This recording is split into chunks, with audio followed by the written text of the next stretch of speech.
السلام علیکم ورحمۃ اللہ وبرکاتہ۔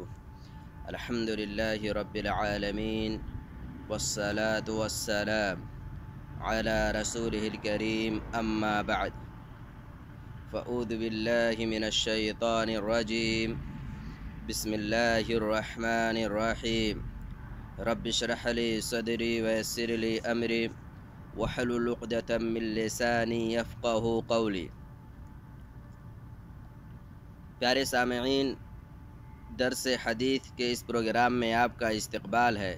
آپ کا بھائی آفاق احمد سنابلی۔ پیارے سامعین، درس حدیث کے اس پروگرام میں ہماری گفتگو چل رہی ہے کہ ابو ہریرہ رضی اللہ تعالی عنہ کی حدیث میں کل 6 حقوق کا تذکرہ کیا گیا ہے جو ایک مسلمان کے دوسرے مسلمان کے تئیں واجب ہیں۔ ان میں سے 2 حقوق، نمبر 1، ایک مسلمان دوسرے مسلمان سے جب ملے تو وہ اس سے سلام کرے۔ نمبر 2، ایک مسلمان دوسرے مسلمان کو جب دعوت دے تو وہ اس کی دعوت قبول کرے۔ ان 2 حقوق پر میں نے تفصیلی طور پر آپ کے سامنے اپنی بات رکھی۔ حق نمبر 3 یہ ہے وَإِذَا اسْتَنصَحَكَ فَانصَحْهُ، ایک مسلمان دوسرے مسلمان سے جب کسی کام میں کوئی رائے اور مشورہ طلب کرے تو وہ مسلمان بھائی اپنے مسلمان بھائی کو صحیح خیر پر مبنی رائے اور مشورہ دے۔ پیارے سامعین، اس حدیث کو ہم اس انداز سے سمجھتے ہیں۔ مثلا زید کوئی بزنس یا تجارت کرنا چاہتا ہے، لیکن زید کو اس بزنس کے بارے میں بہت زیادہ معلومات نہیں حاصل ہیں۔ اب وہ خالد کے پاس جاتا ہے اور خالد کو اس بزنس یا تجارت کے بارے میں کافی معلومات حاصل ہیں، چونکہ خالد نے اس سے پہلے وہ بزنس یا تجارت کر رکھا ہے۔ اب زید خالد کے پاس جاتا ہے اور خالد سے رائے اور مشورہ لیتا ہے کہ میں یہ بزنس کرنا چاہتا ہوں، یہ بزنس میرے لیے مفید ہے، فائدہ مند ہے یا نقصان دہ ہے، کیا ہے آپ وہ مجھے بتلائیے ذرا۔ اب خالد کو زید کے لیے صحیح اور خیر پر مبنی مشورہ دینا واجب ہے۔ خیر پر مبنی مشورہ دینا خالد کے لیے واجب ہے۔ اسی طریقے سے اگر زید کوئی بزنس کرنا چاہ رہا ہے، کوئی تجارت کرنا چاہ رہا ہے اور خالد کو اس نے نہیں بتایا، یعنی خالد سے زید نے رائے اور مشورہ نہیں لیا، پہلے والی شکل میں زید خالد سے رائے اور مشورہ لینے جاتا ہے، لیکن دوسری والی جو شکل ہے اس میں زید خالد سے رائے اور مشورہ لینے کے لیے نہیں جاتا ہے، لیکن چونکہ خالد کا گھر زید کے گھر کے بالکل بغل ہی میں ہے اور خالد کو کسی نہ کسی ذریعے سے علم ہو جاتا ہے، زید پوچھتا نہیں ہے خالد سے، بلکہ خالد کو کسی نہ کسی ذریعے سے علم ہو جاتا ہے کہ زید فلاں بزنس یا تجارت کرنا چاہ رہا ہے۔ اب خالد کے لیے واجب ہے کہ وہ زید کو جا کر بتلائے، خالد کے لیے واجب ہے کہ وہ زید کو جا کر کے بتلائے کہ زید تمہارے لیے یہ بزنس، یہ تجارت، یہ کام نہیں مناسب ہے، تمہیں اس میں بہت زیادہ خسارہ اور نقصان اٹھانا پڑ سکتا ہے۔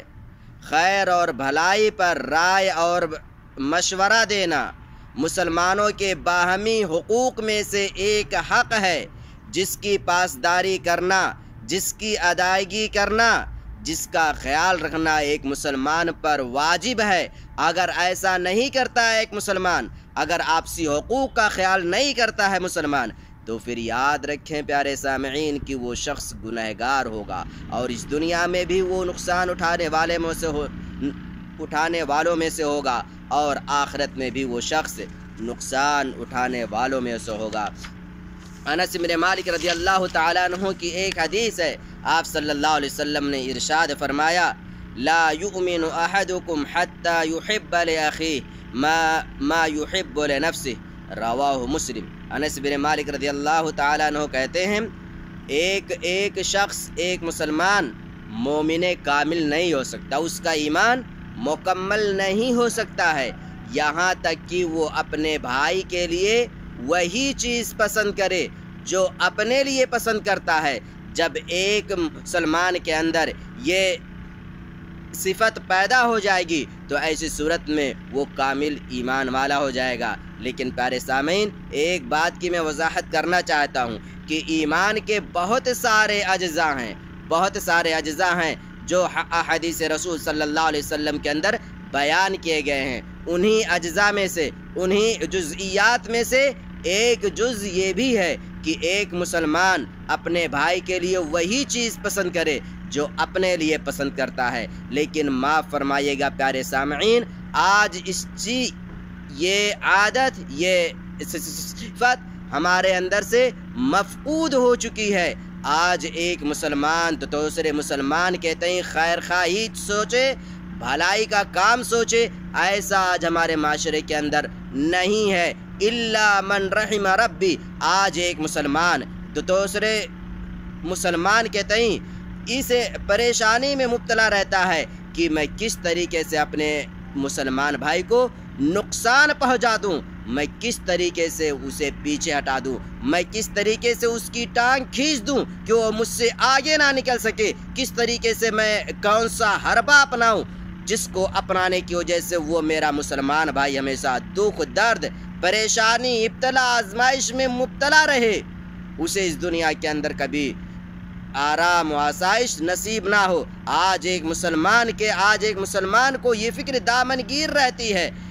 پیارے سامعین، یہ اچھی عادت نہیں ہے، یہ ایک مسلمان کی پہچان نہیں ہے، یہ ایک مسلمان صاحب ایمان کی علامت نہیں ہے، بلکہ صاحب ایمان کی علامت یہ ہے کہ وہ اپنے مسلمان بھائی کے تئیں ہمیشہ خیر خواہی سوچے، خود پریشانی میں مبتلا ہو جائے لیکن اپنے مسلمان بھائی کو کبھی کسی پریشانی میں مبتلا ہونا گوارا نہ کر سکے۔ یہی صفات تھیں صحابہ کرام کی، یہی صفات تھیں اسلاف کرام کی جو ان کے اندر موجود تھی۔ صحابہ کرام کی سیرت پیارے سامعین آپ لازمی طور پر پڑھیے اور اسی طریقے سے اسلاف کی سیرت پڑھیے، آپ کو اندازہ ہوگا کہ وہ کتنی اچھی عادتوں کے مالک تھے، ان کے اخلاق کتنے عمدہ اور اعلیٰ تھے، وہ کتنے عظیم کردار کے حامل تھے۔ اور آج ہم اخلاق کی کسے مقام پر پہنچ چکے ہیں، آج ہمارے اخلاقی معیار کس قدر خراب ہو چکا ہے، اس پر غور کرنے کی بات ہے پیارے سامعین۔